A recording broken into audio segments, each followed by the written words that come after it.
CSUMB for the Monterey County Free Libraries program. Today I'm going to show you how to make a paper cup wind chime. So let's get started. The supplies you're going to need to make the wind chime is a paper cup, beads, and I have 5 pieces of string cut up, and scissors or a hole punch to make holes in the paper cup. Alrighty, to start off I went ahead and pre-cut some holes, and I recommend having an adult do this if you don't have a paper hole punch. This makes things easier and safer. And then as well as I also strung a bead and made a loop just for it to hang off of.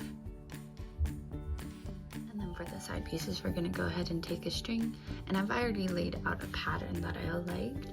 And you can do as many beads or as few beads as you wanted. And then we're going to go ahead and just make a knot at the end of our string so we have a stopper for the beads.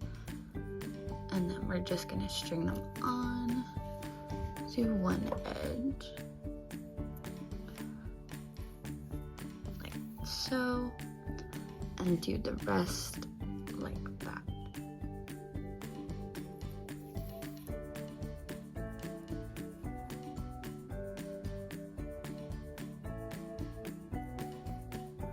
And then we're going to do that with the rest of our strings, and then we'll go ahead and attach. And now that we have all of our strings beaded, we're going to go ahead and take them through the cup. You just go through the back side of the cup, and you can make them as long or as short as you want, but then we're just going to have it all the way through, and then just go ahead and tie them in a knot around the cup.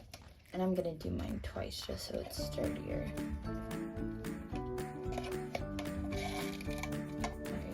And then we can go ahead and take off this excess part, and then we'll have just a bead hanging there. And we'll do that for the rest of them. And that's how we make a paper cup wind chime. Thanks so much for watching the video, and I hope you enjoyed learning how to make a wind chime with me.